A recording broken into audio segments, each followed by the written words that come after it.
استفدت حاجات كثيره من الفتره اللي فاتت دي، اتعلمت حاجات كثيره من الفتره اللي فاتت دي.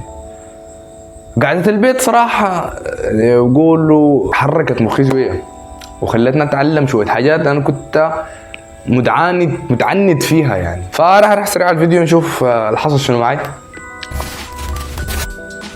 يو السلام عليكم ورحمة الله، معكم محمد قسم الله، هنا قسم شو فيديو جديد. كيفكم يا جماعة؟ ان شاء الله طيبين.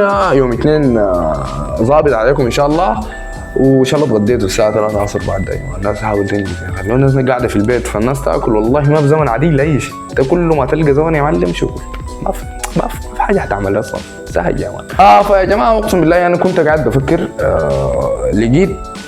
طيب انا يا جماعة الفترة اللي استفدت منها في شنو، عملت فيها شنو؟ كان عملنا فيديو كيف تستفيد من الفترة دي او الزمن الضايع ده. هتلقوا الرابط بتاعه في اول كومنتات. لكن انا ما جاي اتكلم عن الحاجات دي ذاتها، انا جاي اتكلم لكم انا استفدت شنو او يعني الحاجة اللي فعليا بقيت بعمل فيها في الفترة دي شنو، يعني ساعي ليها.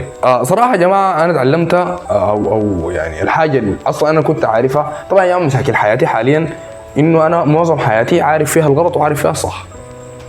المصيبه والكارثه اني لا انفذ، فاهم يعني؟ انا عارف انه الحاجه دي صح، امشي اعملها بس بتظبطك يا مان، انا ما قادر كسلان، فهمتوا؟ فدي المشكله بتاعت حياتي. الحاجه اللي حاليا يعني انا ماسك فيها ويعني حابب اعملها، لانه صراحه دي فترتها لو فوتها تاني صعب القاها. قاعد بصور، قاعد بشتغل فعليا في الموضوع بتاع الانتاج.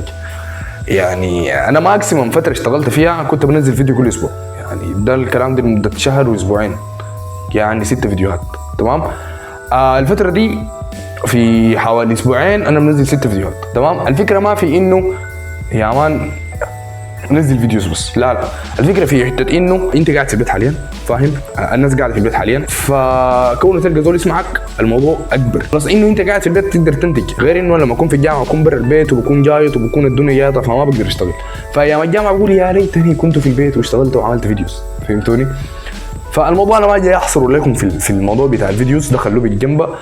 لكن اللي اتعلمته فعليا انه يا مان لما تشتغل بتلقى. يعني يا جماعه الحمد لله لاول مره يعني من 6 سنه بشغال على يوتيوب وفيسبوك اصل 90,000 مشاهده، يعني في فيديو يوصل 90,000 مشاهده. فالحمد لله يعني نعمه من الكريم الحمد لله. لكن اتعلمتها جد في الحركه بركه، لو جاتك فرصه استغلها زي ما بقولوا، احلي بعدين جيب اخرها.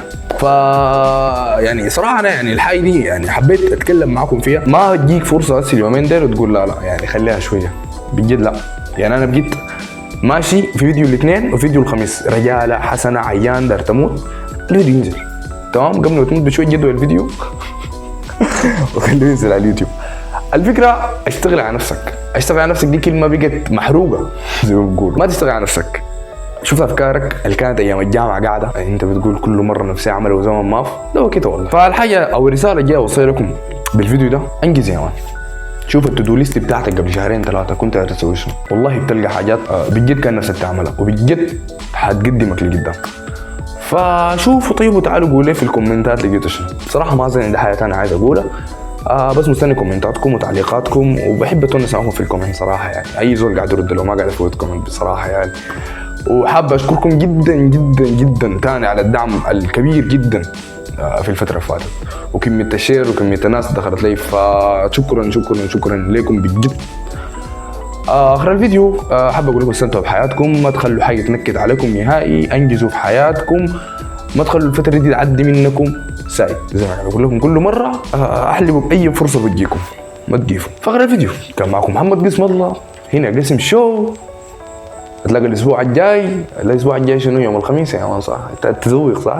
شفت يعني انت فاهم من نفسك دي اصلا ما داير الشغل. فالسلام عليكم.